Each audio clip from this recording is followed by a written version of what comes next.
I want to welcome everybody to the Daily Cheat Sheet and remind people subscribe, follow. We are putting a tutorial up on our Substack at the Daily Cheat Sheet of how to actually do that because it's one of the most confusing things. We're going to discuss Apple a little bit later and what they're actually doing to suppress Republicans coming up. But obviously, the main story of the day is this alleged trans shooter in Minneapolis.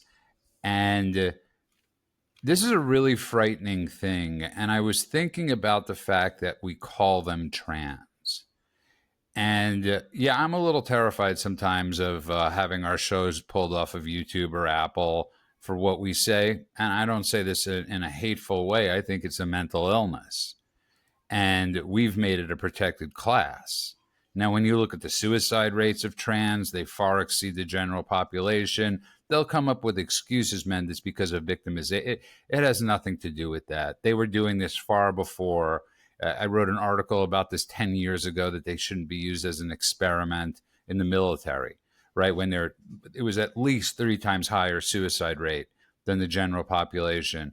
And they put this person, him, put a video up on YouTube showing the magazines. One of them said "Kill Trump," and all I could think about was when we discussed yesterday how many episodes I've had pulled from YouTube for questioning the science, and I mean within hours. And this video was allowed to be up online. Yeah, I mean, it's another religious school that was attacked by a so-called mass shooter. All these mass shooters, what they have in common is they're all on these antidepressant drugs. They're all hopped up on insane medications. Let's go through it. I mean, this is the latest one. It happened in Minneapolis. Kid went into a Catholic school, I believe it is, and shot the place up, killed a couple of kids. The Colorado Springs shooter was trans. The Denver shooter was trans. The Aberdeen shooter was trans. The Nashville shooter was trans. So there's a common theme here where these kids that are hopped up on meds, they are told that they were born in the wrong body and all this other nonsense, and they are miserable. So even after they go through their mutilation surgeries, it doesn't fix this thing. What you could do is get them mental help. That's what they need. They need mental help to figure out that they're a tomboy or they're going through a phase. And when you get older, you can make decisions. But right now, just embrace your changes and go through it and have some professionals that could help these people. But the media will not state that. They will not identify the actual problem. What they're going to do is they're going to say that this is another gun issue. This is a gun control issue. The bottom line is, you look at gun control, a place like Chicago has the strictest gun laws in the nation and has the highest gun crime rate. So it's not a gun control issue. It's a mental health issue in this case with these trans kids. And in general, it's an enforcement issue. Chicago doesn't lock people up for guns. Washington, D.C., too, the same thing. Only 2% of people caught with guns actually faced any kind of jail time. So these Democrat-run cities, they let people out. It's a revolving door, and crime is off the charts, and they're blaming it on the tool used in the crimes. Well said. And I forgot to say, we are joined today by our friend, Danny Gran, MAGA Man. And I don't want to get too vitriolic like a lot of people are getting, Danny, because I do look at it as a sickness. And I do look at it as a mental health issue. Now, there's not a doubt in my mind when they go through this, they'll have, when the FBI goes through this, they will have a ton of chats, videos.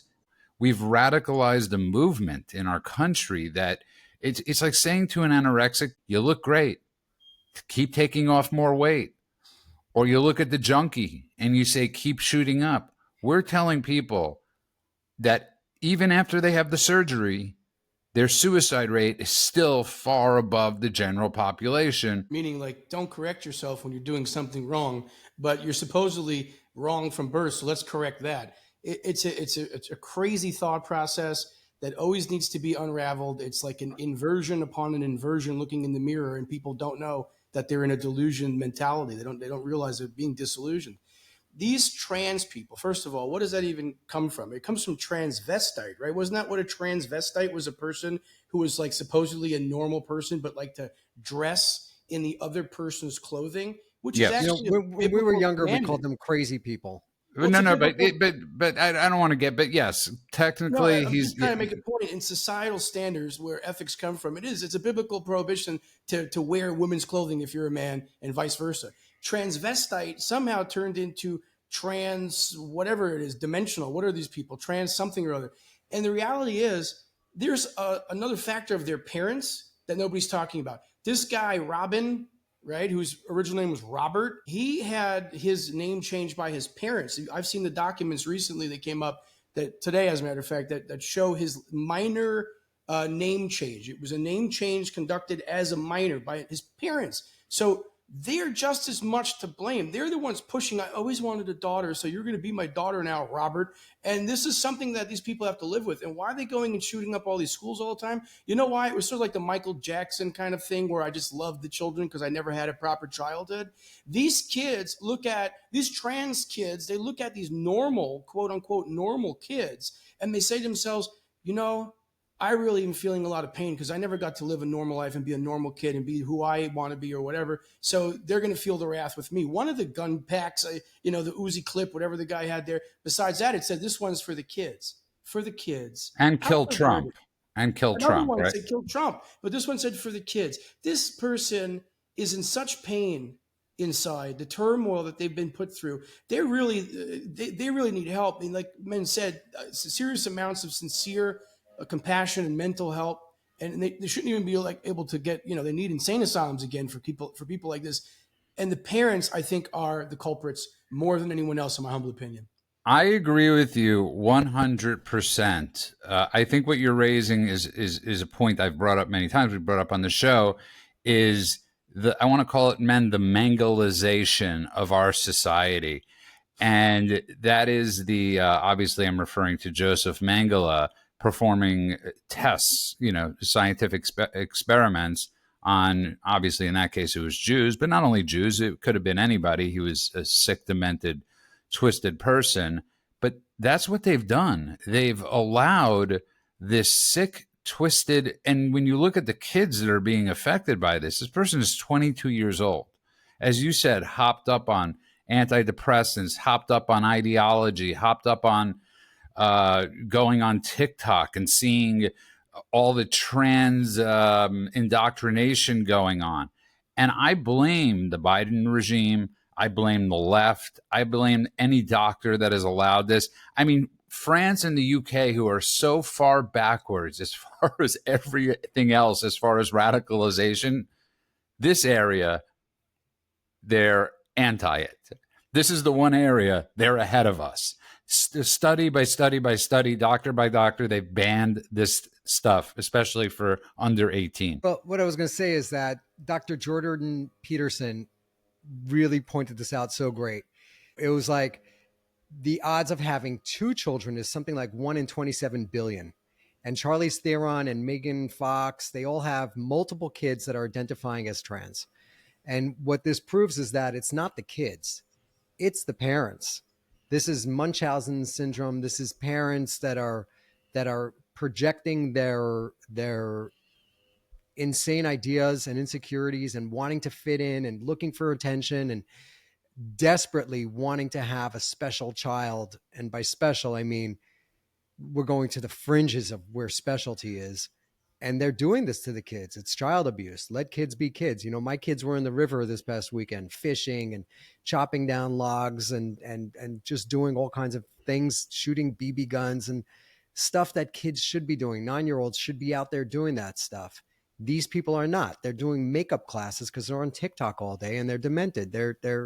It's child abuse. It's gotten so out of hand. Another thing, Abigail Schreier pointed this out. She's got a fantastic book. But if the trans thing that we're seeing was naturally occurring in the wild, we'd see it at an even pace across the nation or across the world. Great point. We're not seeing that. We're seeing cluster. Santa Monica, California, which is super woke, has massive cluster of trans identifying kids. So you're having these places where the parents are instilling this stuff on the kids. They're pushing the kids to do that. And, these kids are going to grow up and they're going to be so, forget about just the things that they're missing out on, the ability to have kids and procreate and all that stuff. Forget about that. Just the pain of going through life after having those surgeries. So there's no more sexual gratification. You cannot climax after you've gone through these surgeries. They are mutilating these kids. That dong that they're putting on the little girls to give them a weenie, it's just like a dead hot dog. It's just flesh that they're harvesting off of their arm or nose or somewhere else. They make it shaped to look like that, but it doesn't work. It's an appendage that they're sticking on it.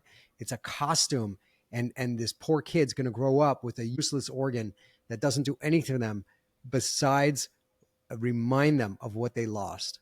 Thank you for a visual. I will have Yeah. the rest of the day, but it's something that needed to be shared because you're talking about reality. And Danny, you asked a question, and when you look at so much of the social engineering the left has done in regards to race, in regards to gender, in regards to ideology, this was just the next logical evolution, right? This was, I'm all for gay marriage. I have zero issues with it. I do believe you're born gay. But this, Rick Santorum years ago, and I disagreed with what he said, how he said it, and this is the problem conservatives often have, even somebody like Ben Shapiro, who I love the way he talks about this issue. But when Rick Santorum said, if you allow gay marriage, what are you going to allow next? Like bestiality? Or I'm paraphrasing what he had said. And again, I have no problem with the gay marriage thing, but when you look at the next logical progressions of what we've become permissive with and what we've allowed, especially with lack of parenting, you're what we are witnessing. If that helps at all, or if that answered it at all. Yeah, I think for certain respects it does. I mean, I guess people do what they want in a way, but when it's not really up to them, that's when I guess it's problematic in my worldview. If you decide that you want to grow up or, you like men and then you grow up and that's what you get into if you're a guy, I mean, whatever, that's your choice. But when you're pushing an agenda or a theory or an idea and supporting silliness, kids say silly things, what's a tomboy? How could a tomboy have ever been, a cute girl who grew up, but she was a tomboy, and now she's a very feminine, woman who grew up and has her own family and kids? They couldn't exist. They'd have to, castrate her or rip her boobs off and give her one of these like plastic hot dogs that men was talking about before. It's really, like you said, child abuse, and I just don't understand why parents would even think like this is a normal thing. There's, like, to me, not to sound like a conspiracy theorist, but there's a greater force at play that is causing all these pockets. If you describe it like, I don't think it's a conspiracy theory what you're bringing up. I think you're bringing up a very valid point, and I think that, listen, as we witnessed with President Trump, as we've witnessed with so many things, there's mass hysteria. You're talking about what we're witnessing, and he's asking, we're witnessing this mass craziness that sometimes there really is no explanation for, of making delusions. Like you said, 1 in 27 million chance of that happening. And yeah, there's also probably a 1 in 27 million chance of all your kids being gay. Something has changed. Something in the brain patterns have changed, and we've allowed this to become permissible. And I do believe it's to cause chaos. It's to cause a society that doesn't believe in God or a spiritual or a higher power, whatever you want to call it. And I do believe that's how you cause chaos. That's George Soros's chaos theory. Right? I mean, that really is how you break a society apart. You're onto something there. And this is part of a larger agenda. So one Thank you. is, you're very welcome. They want to get rid of the family unit. That's been a goal of the Democrat Party, funded by guys like Soros, who hates America, hates Jews, hates Catholics, hates Christians. he's an anarchist and he's a profiteer and off of war. I mean, he profited off of all the Breaking way the back to when he pound was a almost. child, when he was a little kid, and he was looting the Jewish homes in Germany. So he's got Stockholm syndrome. He's identified himself with the Nazis who killed his parents and kidnapped him and then used him as a little child soldier to go into these homes. And they've had an agenda for a very long time. And if you break apart the family and you get rid of religion, then the only thing left is government, which can control everything. And that's what they're doing. And this trans thing is just the next iteration of it. I feel like they keep on bringing up the most insane ideas. If you had told anyone 20 years ago that the Democratic Party would not be able to identify what a woman is, they would have laughed at you. And I'm talking about Democrats would have laughed at you. Bill Clinton would have fallen off his chair laughing hysterically if you would have told him that. Yet here we are today. How did we get here? Because they keep on pushing those boundaries. And what they're doing is they don't think that it's going to go over on the first round. What they do is they push it out there. They put out a crazy idea: eat the rich, tax everybody, open borders, these things. And if we don't push back hard enough, and which is something that Gene was talking about yesterday, that's going to air this Saturday, is that just because Trump won the presidency and we have an administration in office that is sane and enacting sane policies, does that not mean that we can rest? Does not mean that the country is out of the woods. They let in 20-something million people in the border, and if they win again, they're going to let in 40 or 60 or 80 million, and then it'll be a one-party country forever. Look at what just happened in Iowa in a state Senate race that we just had today. I think the results came in this morning, and that was that they got rid of the supermajority in Iowa, and now the Democrats have not a majority, but the Republicans have lost the supermajority. But what's really important to point out here, so this was a special election. The Republicans had a supermajority in Des Moines, and this Democrat, Caitlin Dray, defeated the Republican Christopher Porsche. The most important aspect of this is that fewer than a quarter of registered voters turned out to vote. So you had a lot of people that were just resting on their laurels. You're 100% right. This happens all the time. I talk about this a lot with Ben Boychuk from The Blaze. I talk about this with him all the time, is that we don't show up. And people, Danny always asking, Danny shows up. He's one of the few people I know that, and you do too, man, but Danny actually is civic minded. He runs for boards.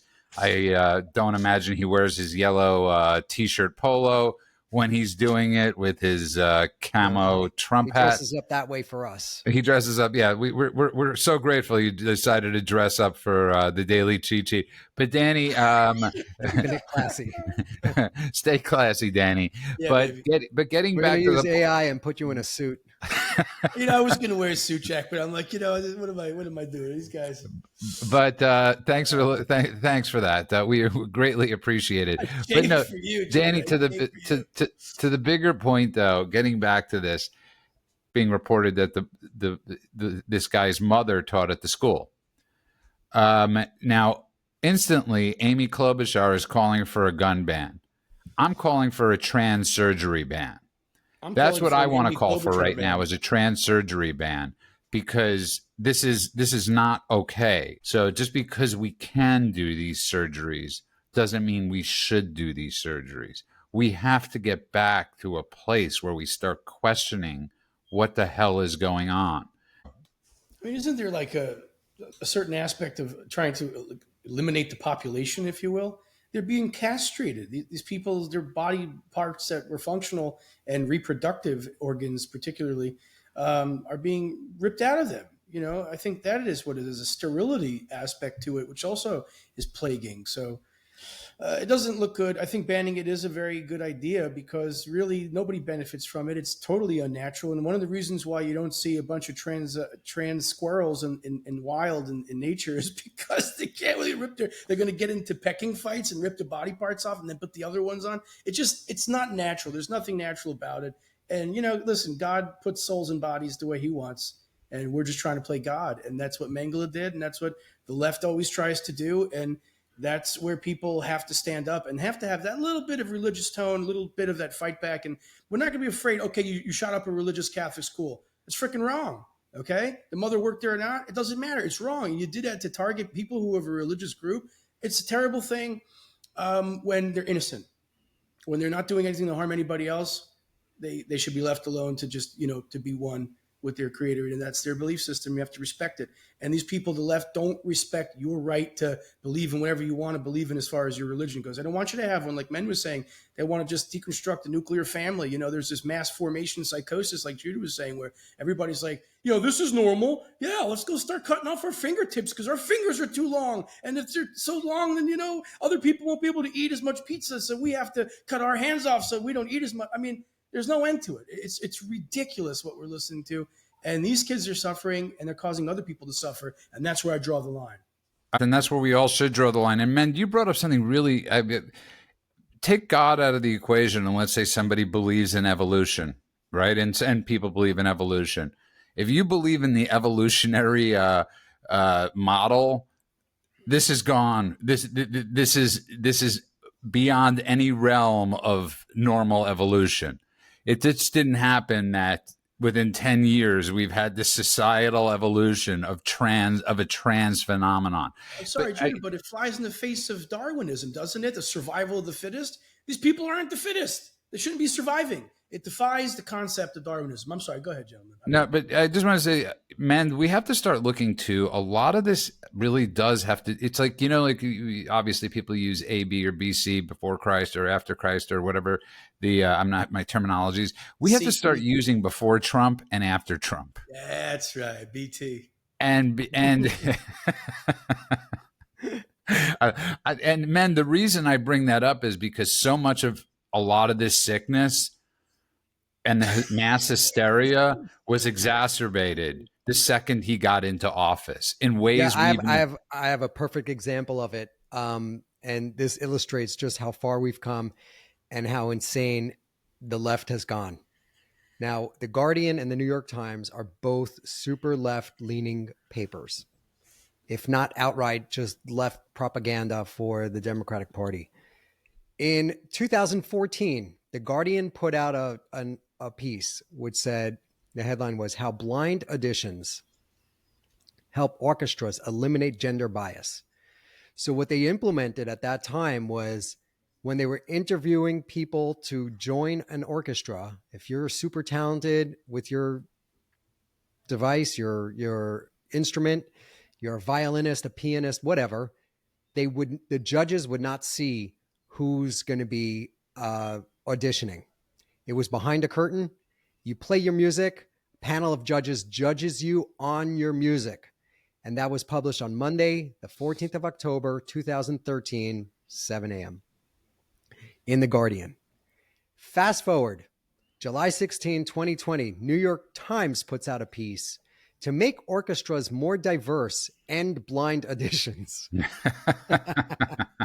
So, but no, literally, it's proving my point. Yes. Yeah. It went crazy. Right after the first Trump win, the entire world went nuts. Not the entire world, the entire left-leaning world went nuts, where they're able to make racist statements like that, where they want to racially profile people, as opposed to this blind system that they had where it was totally based on merit. It was completely based on how well you played that piano, had nothing to do with how many different genders you identified with or what race or background or religion. None of it. You get rid of all of it. You get the best of the best.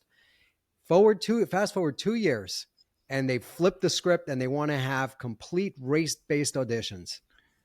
Danny, I want to move on after this because we usually don't talk about a subject, but this is an important subject. It's in the news today. You have 2 children dead and you have a lot of children wounded, and this is a trend. And once a trend starts, it's almost impossible to stop. So that something like this will continue. This isn't a gun issue. This is a mental health issue, a severe mental health issue, Danny.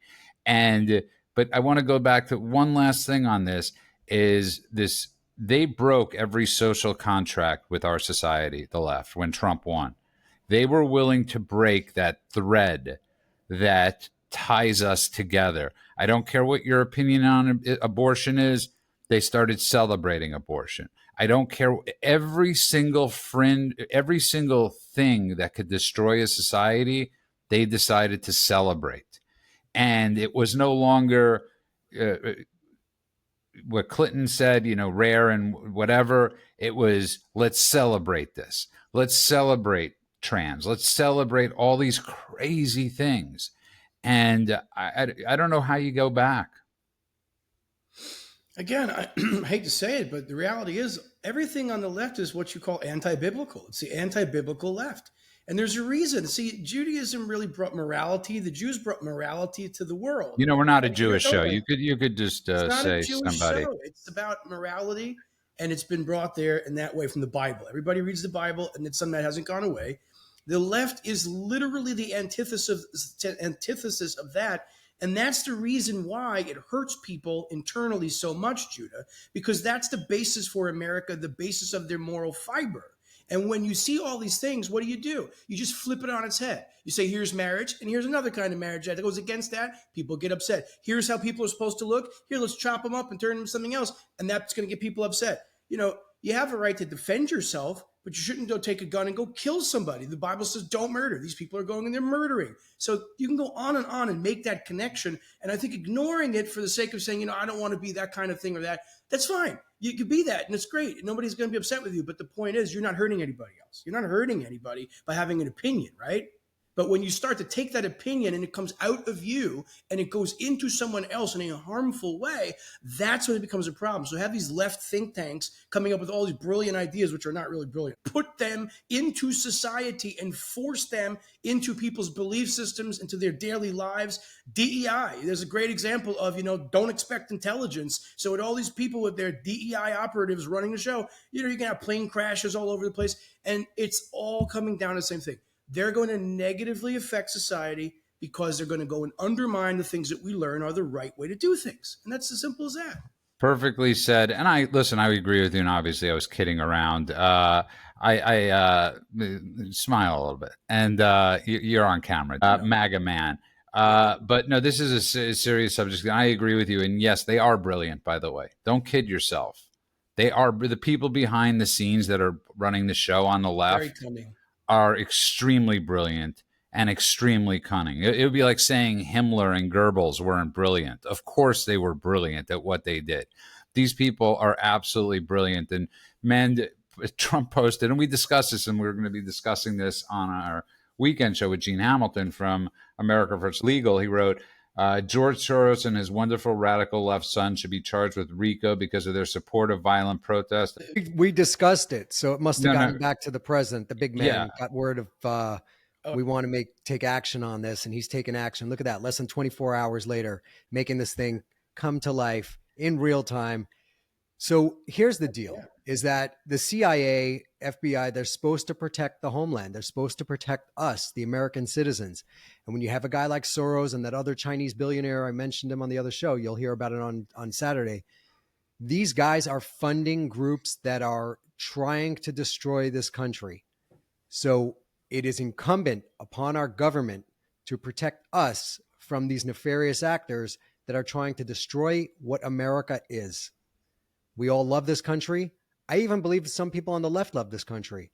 They probably have different ideas on how to get there, but there's a lot of lunatics that don't love this country. The Soroses are top of the food chain when it comes to that stuff. And we said, instead of just going out and arresting the street protesters, go to the top, get the guys that are funding this thing, bring them up on charges. Judah was talking about kicking him out of the country. I don't think you kick him out of the country. I think you lock him up. I think you lock him up for treason. I think that's far easier. I think that's far easier. Yeah, the guy's got billions. He could live anywhere. That doesn't matter, besides the few countries that won't let him in.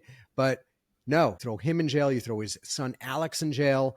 That little terrorist supporter who's married to Huba Abedin. Huba, who used to be married to the Wiener man, who loved to show his wiener everywhere. So Anthony Weiner, who's a former state congressman, I believe, from New York. New York. Yeah. So lock them up, lock them all up. I'm really glad that the president took our advice and he's moving forward with this thing in rapid time. I mean, I didn't think it was going to happen that fast. I thought we were going to have a couple of sit downs, push this thing, really explain why it's necessary and all that. This guy just gets it immediately. Came out with this statement.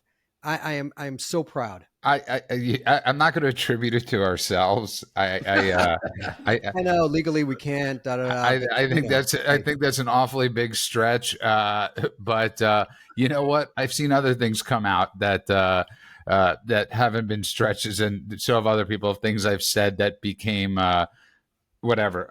Not to give the one thing we still have to push on is they need to move the White House press conferences to 5 p.m. or 6 p.m. Eastern time, cut into the news cycle and get the messages out. That was a Judah recommended change, and it would be fantastic if they could do that. Yeah, and Danny, I want to get to this Soros thing because I love men. That's great. It was our idea. It is a little. I got to say though, it is a little strange, and we never broadcast it. Saying is that tight with the president, went back. He said, "Hey, boss, former boss, these guys had a great idea." We don't know for sure. This is. So I have no claim. We discussed it. We're connecting no dots. involvement in charging George Soros with RICO crimes yet. But for now, I'm very happy to hear that things are going in a good direction.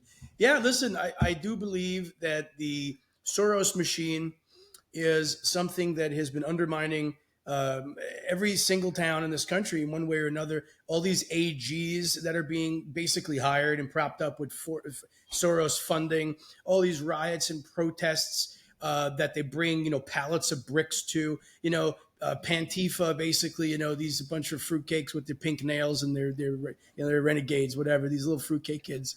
All these people are being paid large amounts of money for these fake riots and these fake protests. They don't even have enough people to really do it. We're just only seeing it like in the camera's eyes. So that it looks like it's a really big thing.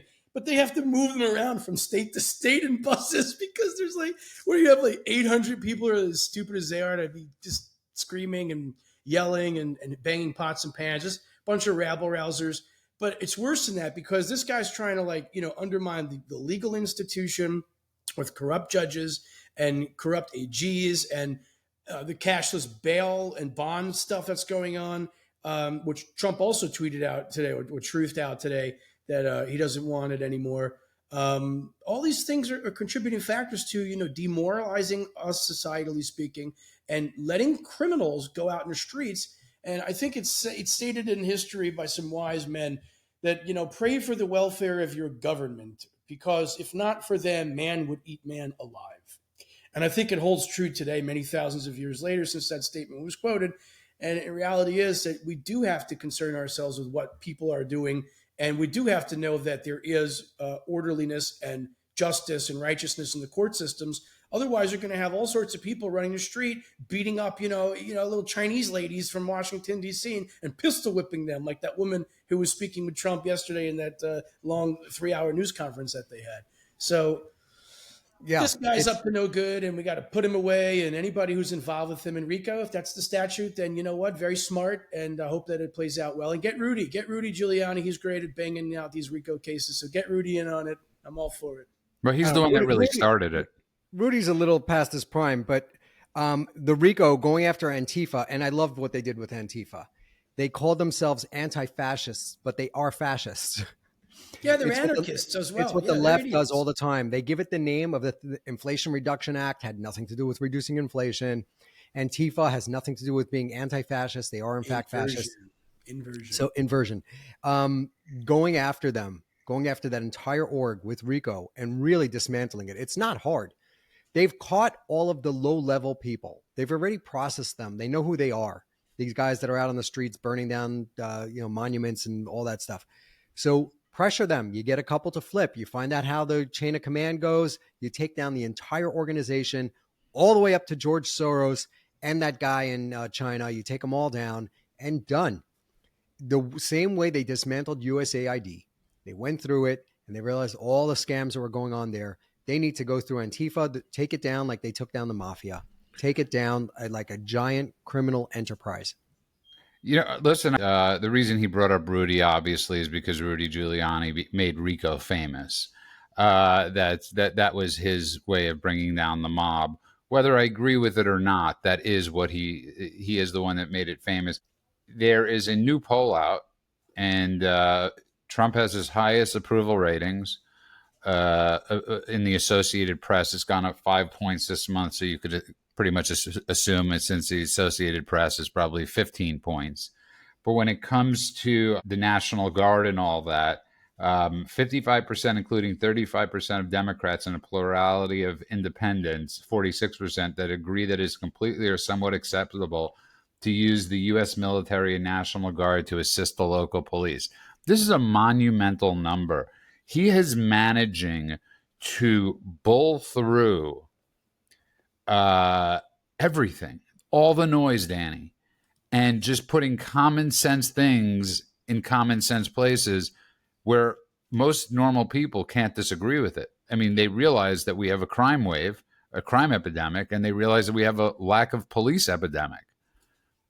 And even the ones that are police, Danny, are scared to death to actually arrest people. So Trump is implementing what needs to be implemented.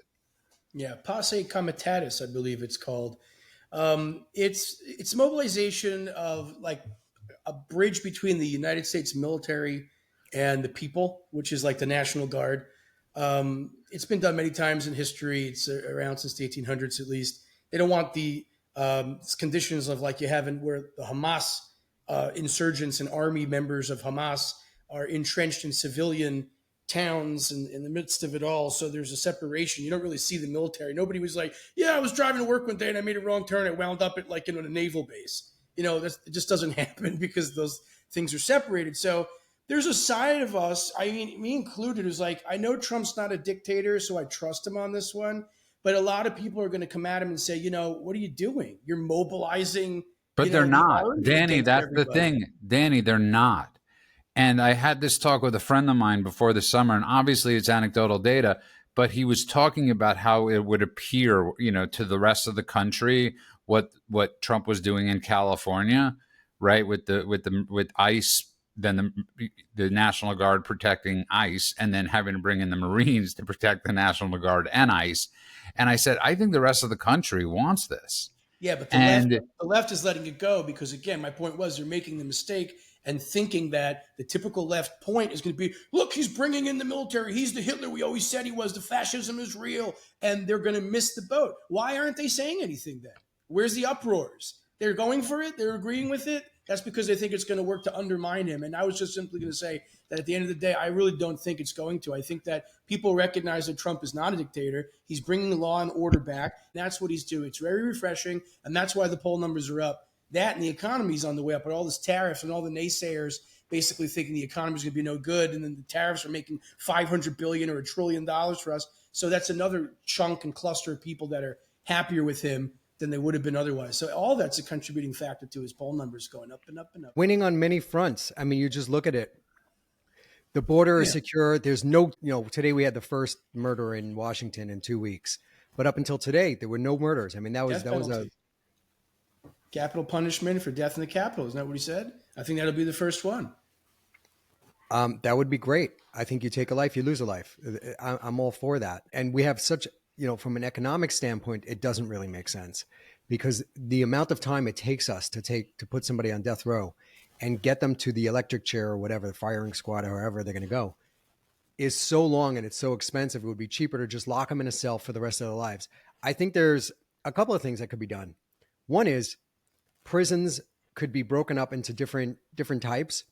Supermax, you should be isolated. You should be locked in a cell with a little courtyard for the rest of your life with no hope of ever getting out and no socializing. You don't get to rape or kill anyone else in jail or out. And then the petty crime jails and the drug crime jails, those should be re-education facilities where they teach these guys a trade. They give them some pride in what they do. I've seen it firsthand. I've seen people learn welding and computer science and stuff like that while in prison.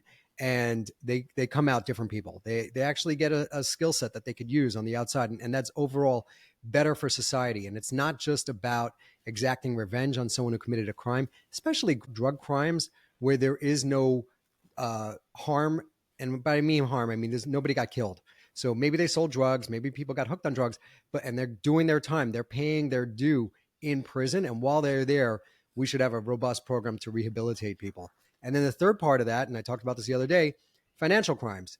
If you try to embezzle and steal money, you should get hit financially. You don't go to jail. But if you try to steal $1 million, you get fined, docked, confiscated, whatever, 2 million. You make the punishment fit the crime. And that would be a fantastic way for us to move forward. All right, great points. And Danny, it's interesting. We know where, in many ways, where we both agree, and Mend wasn't here at the time. I obviously don't believe that the 2020 election was, let's just say, trustworthy. Let's just put it like that. But I think, and I will always say this, I think it was the greatest thing that happened that he didn't win in 2020. I think like God's rejection was our protection. I mean, I truly believe that, because I just want for people to hear this for a second. Imagine if he won. The economy probably would have tanked because of so much with I mean, you look at the progression that they were, that you look at where we might have been heading, and even I don't know if he could have staved it off, right? And then who was next? Mike Pence? Mike Pence never would have won. So we got 4 years of having to live through hell, DEI stuff, the wars across the world, literally people being strangled, feeling like they were had a knee on their throat if they were conservative. We literally had to go to hell before we got back to heaven. And now Republicans are actually set up potentially for 12 years at least to change this erosion. I mean, this is not going to happen in 2.5 or 3 years. We are talking about systemic erosion that the left has brought on our country. So I look at it as a great thing that he supposedly lost, because it gave us this. We don't have this without that. I don't believe. I mean, and just one more thing. Imagine if they had 4 years to regroup and to get that perfect candidate type of person in with these policies. They didn't get that. They had a brain dead president with insane policies. The two didn't go together. Imagine if they had that perfect person, and thank God we avoided that. Yeah, the country would have really not been able to take another 4 years of a Democrat presidency, that's for sure. We were very close to the end, if you will, in many respects. But doom and gloom, enough of that. I feel that Trump was very calculated, and I think he waited, and I think he was watching and planning the entire time. I don't think one day went by where he wasn't focused on what he's going to do the second he gets back in there. And we're lucky about that, because a lot of people would have thrown the towel in. They would have said, you know what, I don't even want to run again after this. This is I lost. I'm a loser. I'm washed up. He didn't do that. He rolled up his sleeves and said, you know what, I know this is corrupt. We're going to get to the bottom of it. I am the legitimate president. That's why his hat says 45-47, because he calls himself 45 through 47. 46 didn't exist. I think everybody feels that way. And I think before the end of this 47th term, we might actually see how fraudulent 2020 actually was. There are some investigations going on right now that I'm aware of in the Department of Justice and in other places that lead me to believe, and I'm not, I definitely get into them. I'm not a conspiracy theorist, but I like to hear everybody's theories. But I really personally believe they are going to expose something massive in a way that can be tried in a court of law. And that's what the difference is. They brought the cases, but they didn't have evidence that was admissible at the time. It was too hard to put together. And the 4 years gave them time to do that.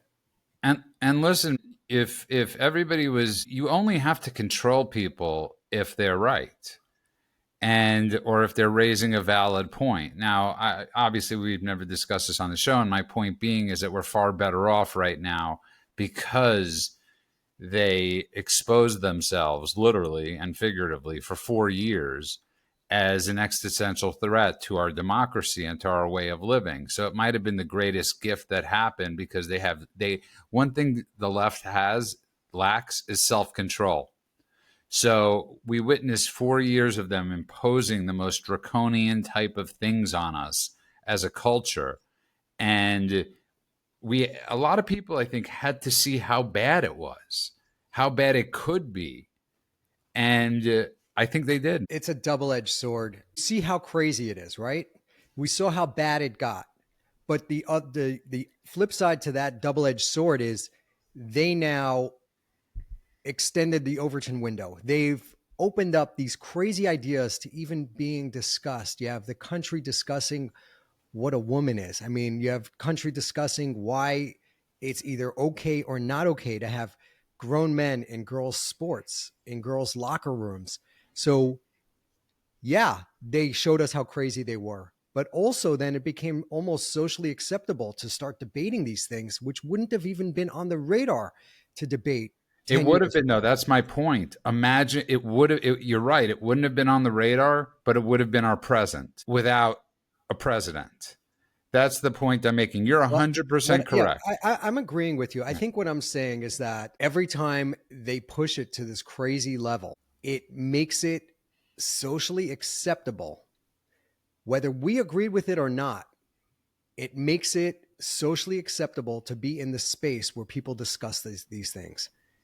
So every time you take a playbook, these are all communist socialist concepts. And the one that's been going on for a long time, and I know we talk about this a lot, is the Israel-Palestinian issue, where they repeat these words, and they've been doing it for so long that they don't even get pushback when they're on major news outlets. They'll say things like apartheid, which is made up. They will say things like settler colonialists and all these other things, which is all inversion. They're the settler colonialists. They're the ones that practice apartheid. You're not allowed to live in Gaza or practice other faiths. Jews are not allowed in, Christians are not allowed on the Temple Mount. I mean, there's so many things that they put out that is exact things that they accuse us of doing. So here it's the left. They've been doing that for a long time. On the one hand, it makes them look crazy when they say these things, like, we don't know what a woman is. Ketanji Brown Jackson, who got nominated for the Supreme Court because she's a black woman, can't define what a woman is. So it makes them look really foolish. But at the same time, they're pushing another generation of kids to understand that that is acceptable. That is normal. You could talk in those terms and somehow society won't shun you, won't laugh at you. We should be giggling. You should be laughing your head off when they say that a man could identify as a woman. That should be hilarious. Everybody should be dying on the floor of laughter as soon as someone makes that statement. You laugh them out of the room and they're gone. They should be, a pariah and shunned, but they're not. So that's what I'm saying, is that it's dangerous that they get away with so much. Yeah, I agree with you. I prefer tar and feather, but I hear your point. I agree with you 100%. But I'll say this is that we were at the cliff. We were at the precipice. If Harris had won, this country would never be saved. It would have descended probably into a civil war, violent civil war, but they were going to import so many illegals that it was going to be a one-party state.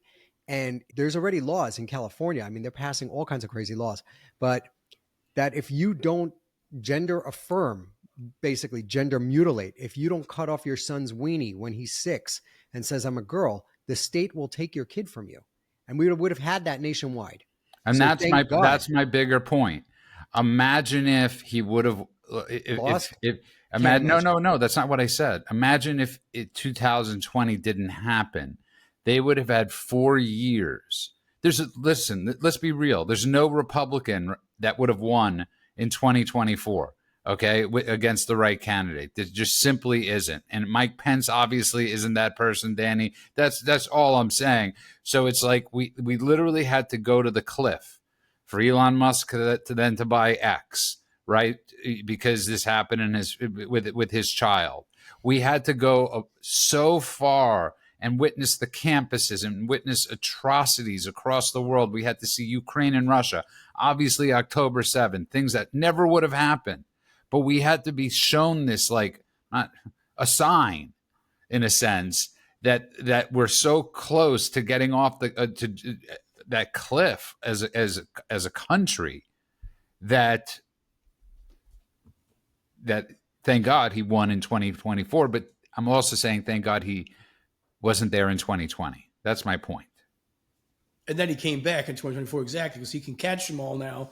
And it was before we fell off that cliff. Yeah, I hear you. Come on, man. I'm going to disagree with that. I'm going to disagree with that because in 2020, he was putting maximum pressure on Iran and they were about to fold. 100%. There would have been peace in the Middle East. There would be no October 7th. There would have been, I mean, he was on the cusp of accomplishing so much and it was just about holding strong. Yes, they were impeaching him and they were going after him and they were accusing him of everything under the book. But if he had another 4 years, he would have rode that wave. People would have seen the peace that he would bring to the world, the prosperity that he was bringing to the country, and all of that would have been undeniable. You know what, though? Was COVID happened, and that derailed everything. I'm just going to say this one thing. I love that you listen, I don't disagree with you. Obviously, we're talking about hypotheticals.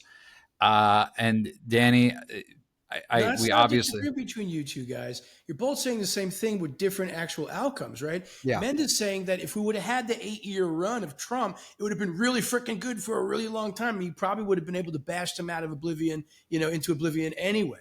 Judah saying, well, since that didn't happen, it turned out to be a blessing in disguise because he came back and they even showed us like they took down the big guy. They took down Trump. And that was what happened during that 4 years. They were trying to throw him in jail. They tried to assassinate him, and the fact that he survived all that, we would, if he wouldn't have won in 2024, it even furthers what Judah's saying. The country would have been destroyed forever. So you're both right, but it's just two parallel tales of, how the story ends, so to speak. Just parallel universes. I just like to look at it at this outcome as a very successful outcome. And the other thing I wanted to bring up, man, which is that they're now Apple is banning the texting for fundraising. They're pretty much like taking that out of there on the iOS 26, I think it is. They're going to prevent the texting that happened. Republicans raised $518 million in the last campaign via texting. Double what Democrats did, and they're doing this right before the midterms. Coincidentally, right before the midterms, the iOS 26 will be coming out, or whatever iOS number they have at the time. I think it's 26. No, so, I mean, this is a big story of what. Sorry, Danny? I apologize, but what does Apple have to do with it? It's not about Apple texting. They're not a phone. Yeah, they're taking because they're preventing. They're preventing. Like if you have an iPhone, I know you don't have an. Do you have an iPhone, Danny? Yeah. So you have that setting where you could block callers, you could block texts, you could block whatever you want, right? It's going to be user-based. User could decide if they want to block these unsolicited texts that are asking for money. No, it's being enforced. It's being across the board. So whether you're a Democrat or Republican, you're not going to be able to text asking for funds. Right. They won't even see it. Yeah. Make an app. I'm kind of for it. We'll get around it. I know Apple's always up to no good, but they must see some reason for trying to hurt the right. I know. So here's the deal: when there's something in play that both sides can use, and right now it's favoring one side, and that might be the side that you lean towards. You always have to keep in mind that the other side can employ that same tactic.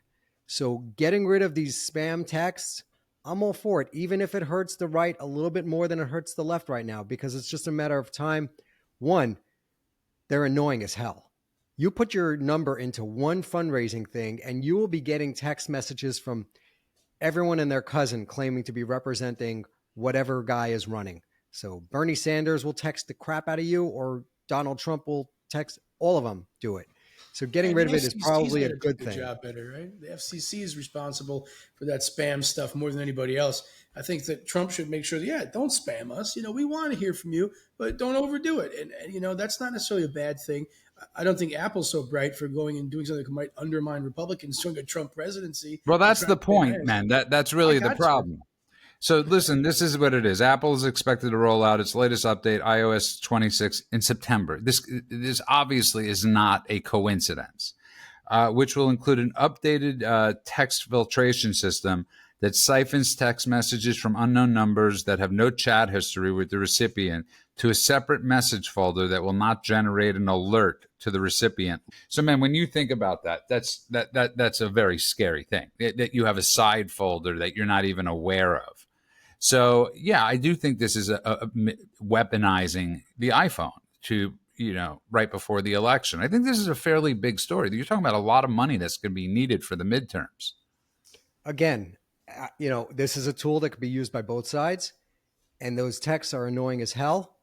And above and beyond that, there are so many scam texts. I personally worked with an organization. They hired us to do some consulting, and we found out pretty soon that they were just raising money from American senior citizens, claiming to be doing advocacy and claiming to be suing the government and all this stuff. They do nothing. It is a money-grabbing mechanism to the tune of a couple of $1 million a year. This organization just sucks down money through text messages and other emails and all these hysterical posts that they put up on social media. But in fact, they do nothing, and it's a giant nonprofit scam. So I'm for them banning that type of stuff. If you never got a text from that number, and these numbers are generated by companies like Twilio, there's a billion different companies out there that will sell you 10,000 mobile phone numbers in a second, not to text, but to text from. So you get a text from a number. Tomorrow, that number is burned and it's gone, and then you move on to a different number. There is no reason for it. I agree that it should go into a separate folder if you've never had messaging, even though it's going to hurt the right more than the left right now, because eventually the left is really good at that stuff, and they will get on board and they will do the same thing. And that's not the reason why I'm against it.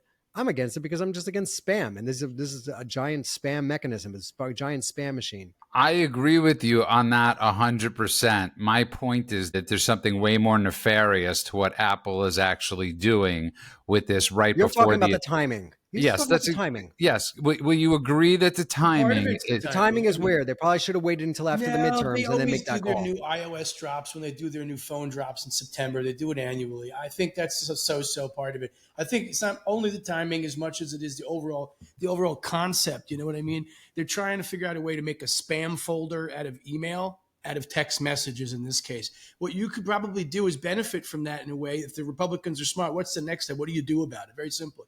What I would do about it is say like this: look, you're going to get these messages. Tell the person in the message, respond back, say hello to us one time, and then you jump into the normal thing. That's actually going to keep people less jaded, because if there's like one or two that I actually do want to interact with and do want to support, that's great. I'll deal with my one or two, and they can text me, and I can look at it one day and ignore it one day. But if it's 7,000 from people who are friends of a friend of the friends of Donald Trump, just throw everybody out, and that actually hurts Republicans. I stopped even giving the RNC because I don't want to hear from the RNC. But if Trump calls me, I will write that man a check.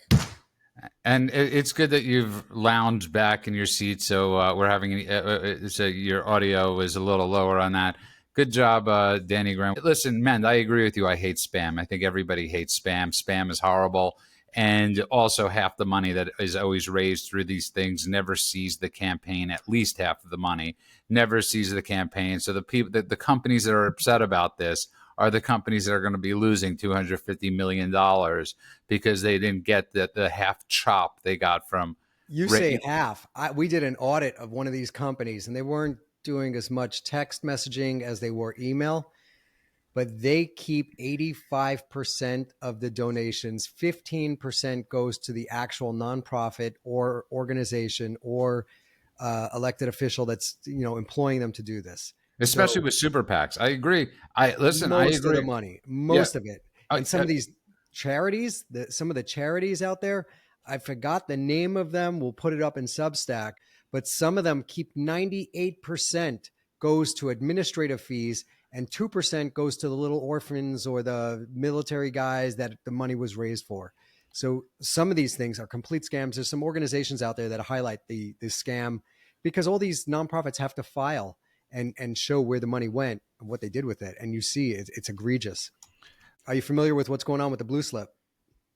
No, I have no idea what you're talking about. The blue slips? Yeah, that's with, what's his name? Grassley is trying to say that there's this way that if you want to have if you want to have a person for, like, the president wants to put an attorney or something like that in, and you have a state where he wants to do it, there's an old man's handshake sort of rule in Congress called the blue slip rule.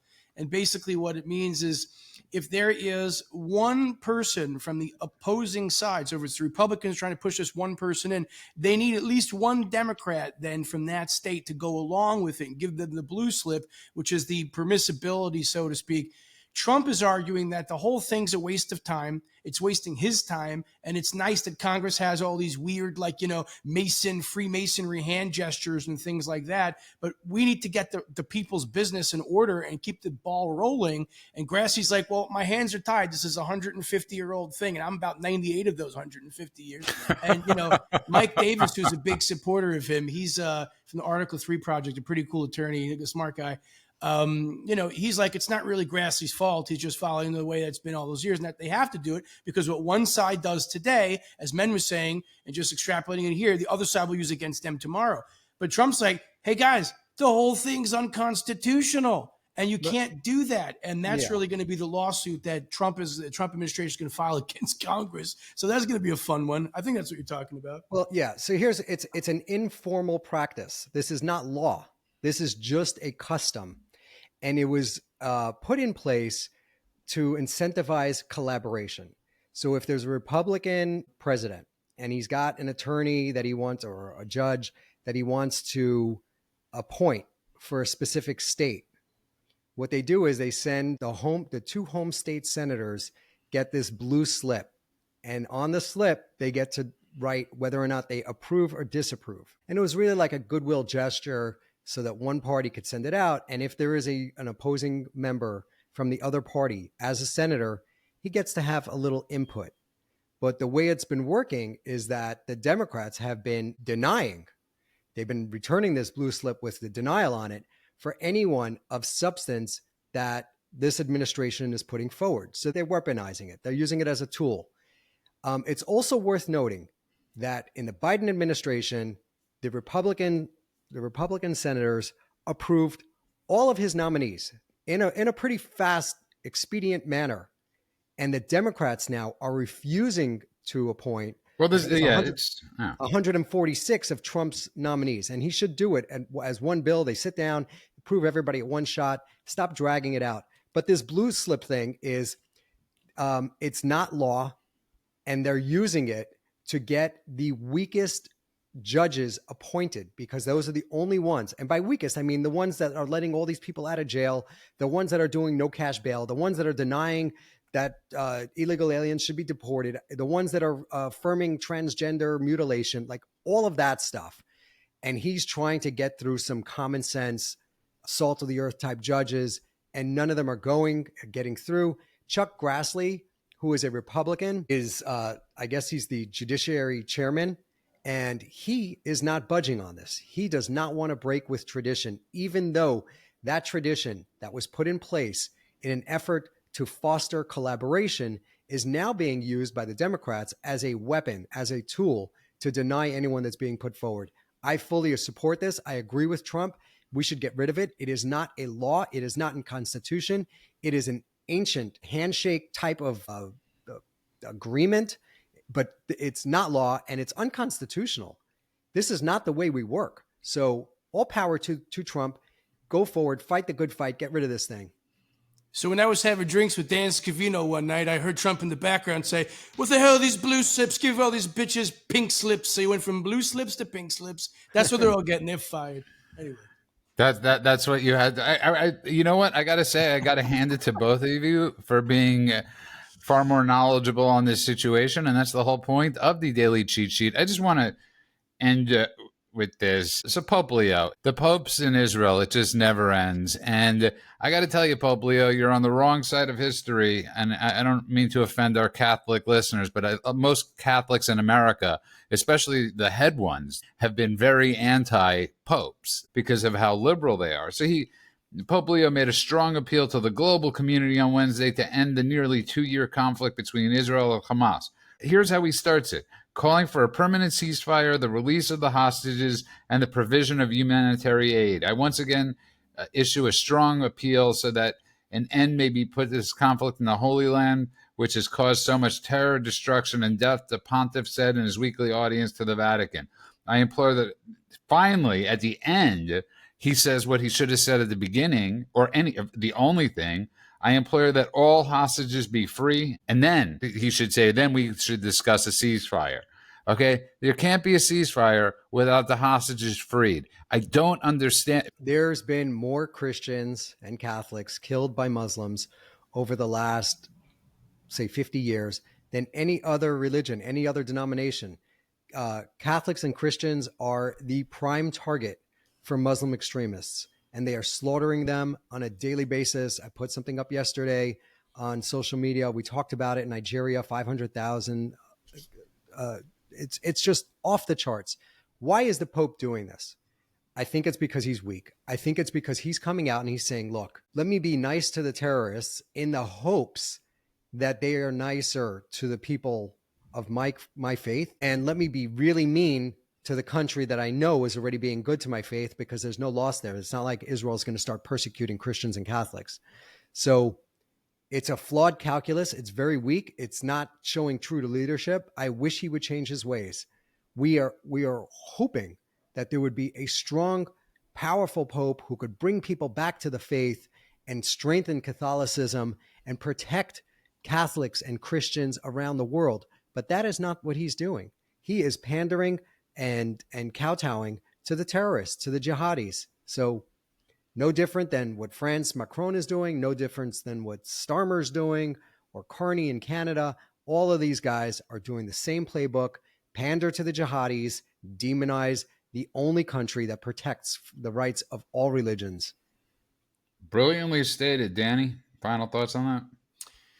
That's a loaded question. I mean, to really answer that succinctly. Well, then don't. I'm not in the mood to offend our listeners. The ones, and we're not going. The Holy See would do better and actually stand up for not just what's right, which is the Israelis in this fight, but for the Christians that are being slaughtered across the world. Everywhere. I don't hear him talking about that at all. And that, if you're the president of a country, your first priority should be to the safety of your citizens. And if you're the Pope, your first priority should be to your flock, protecting your flock. And this guy is not doing it yet. I wish he would change. Yeah, I would just simply say that people have to watch out for Islamization. The radical Islamic movement, it's not the friendly Muslim people you think of who are selling you, shish kebab on the street corner or whatever. These are people that want to, behead you and kill you, and they're not playing.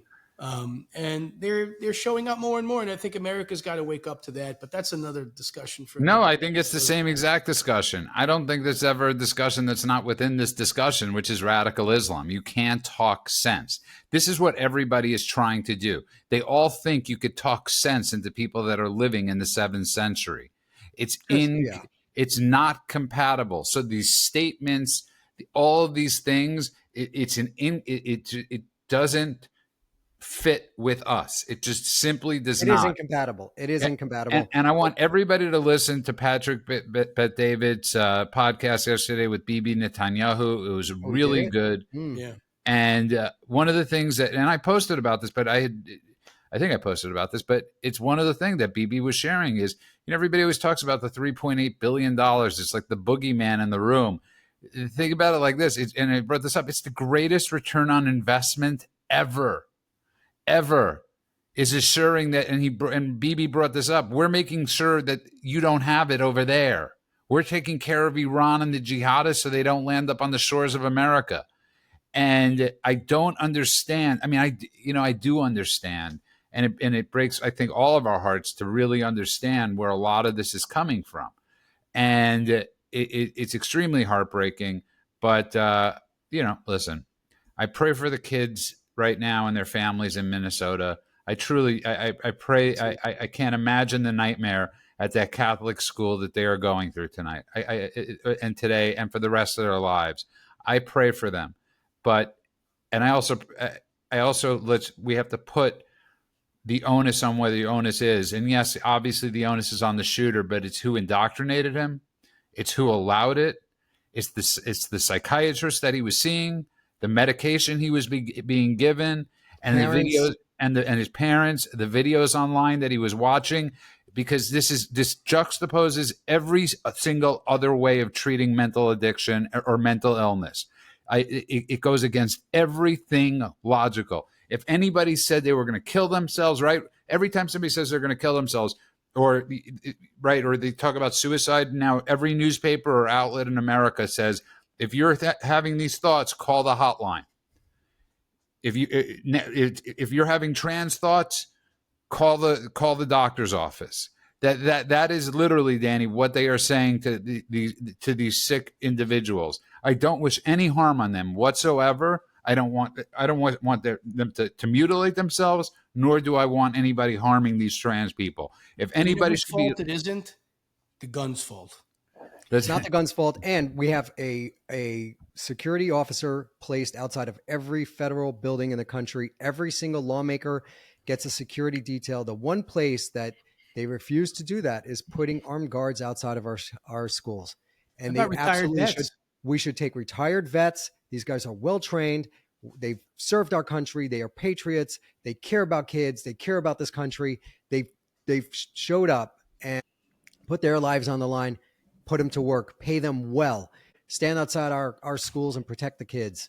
You'd see this stuff drastically fall off a cliff. Many of them would even volunteer, man, and the PTSD, this would help them have purpose in life. It's such a brilliant idea. Pay them well. They don't want to pay them well. Give them $250,000 to $500,000 a year. Oh, heck pay them well. No problem with that. I'm just saying that they're such good people. They would even desire. Right. His point is they're such good people. They would actually do it for free. They would actually do it for fun and for free. And that's I'm an Ayn Rand follower, and I believe everything should be compensated. There's no freebies. By the way, anybody who hasn't read that book, Atlas Shrugged, go for it, or The Fountainhead. If you want to know where this leads to, where the left leads to, read The Fountainhead or Atlas Shrugged. I'll tell you something interesting before we end. Rush, Neil Peart was a huge Ayn Rand fan. And so much of their early music was based on that. It was based on Rush the band? Never heard that. Yeah, it was. But I got to clear something up. Danny said shish kebab before, and I'm a shish tawuk kind of guy. So, alhamdulillah, try the shish tawuk next time. I was also thinking you brought up the one kebab better if you really want. I also found it ironic that you were bringing up the one place where the food could actually be used as a weapon and what it's cooked with. And that's all I was thinking. You had to bring up a shish kebab place where they have skewers and slabs and things that could literally do a lot of damage. So think of a better where they're slinging sunflower seeds. Okay. And again, I really do blame the Biden regime and the leftists for what happened today. They want to blame constantly guns. No, look in the mirror, people. This is on you. Well, it's not just that. I mean, when you tell people with mental illnesses, one, instead of trying to help you, we're just going to hop you up on meds and cut off your weenies. And then two, there is no future. Climate change is killing everything. Trump is a Nazi. All of this stuff. He's a racist and a Nazi and all that stuff. So where do you think it's going to go? You have these kids that are mentally deranged. They're hopped up on medicine and they don't think that there's any hope. They go out and get a gun and they write "kill Trump" and go kill a whole bunch of little babies in a Catholic church. Was it a Catholic church or a school? A Catholic, they were doing mass. Yeah. They just came back to school. It was a mass for their return to school. Heartbreaking. And again, I blame the people. It's like, and really, I think we should start that slogan. And I think we should start that because if you're going to stop blaming guns, blame the people. It's like you realize that with COVID, you have people seeing psychiatrists online that have never met the person in person. How do you prescribe tons of psychotropic drugs to people after not meeting them and not having to meet them? And that's still being in place. I get it. During COVID, there was a necessity because of the draconian laws they put on. But if you're giving terrible drugs that we know affect the mind in many ways, the psychiatrists should be investigated too. With kids committing. I think you're onto something there. Every time there's a shooting done by a student, a child, or whatever, I think automatically the parents and the psychiatrists and the doctors that were administering medicine must go on trial. And then you hash it out in the court and you find out whether or not they pushed this kid to where he went, or did he go there on his own? Another level to it too. I mean, the DSM-5, which is the diagnostic manual that they use, these psychiatrists use to analyze what particular mental disorder they think a person may have. You know, they actually have taken out a lot of these things. Like transgenderism was considered a mental disorder, and gender dysphoria was considered a mental disorder. And what they do is they pluck them out, so they don't have a legal mandate to treat these things. And that's what really needs to be investigated. The board behind the diagnostic manuals and what stays and what goes in those. That's the book that all psychologists will use, psychiatrists, etc. will use. So that's where I think the problem lies. And maybe Trump, if you know anybody out there who knows anybody out there, let's get on it. Let's get these guys, put these people back where they belong in mental institutions for their own benefit. That's the truth. But Danny, you don't have to just say mental institutions, therapy, clinics. There are plenty of places that people went to talk before this epidemic. Got a mental institution. That's what you do in there. You get yourself better. Hey, when I was a kid, all right, I got sent to one for 2 weeks. My mother was really vindictive. And I remember I got a scratch on my arm. And I said, look, I tried to kill myself. My cat scratched me. She says, you tried to kill yourself, you heathen? And she throws me in the car. She takes me to Long Island Jewish, the Schneider's Hospital, whatever the frick it was called. They stuck me in there for 2 weeks. And I get a letter. My father was going to kill my mother. And I get a letter from them after 2 weeks. Says, your son is a very pleasant, arrogant young man. He does not belong here. And they let me go. My father wanted to kill. And I had this one girl who kept playing Zombie from, what's that song from the Cranberries? Zombie. She played it 3,500 times a day. Every time the song would end, all this girl could do was just hit the button on the CD player to make it play again. And dun, dun, dun, dun, dun. Oh my God, Judy, never. So don't tell me about insane asylums, okay? And every time they tried to give medication, all right, I kept throwing it. None of the nurses even noticed. So I'm doing much better now, 30 years later. Thank God. We could tell. With insane asylums, so please. We could tell, and thank you for your working out your issues with us.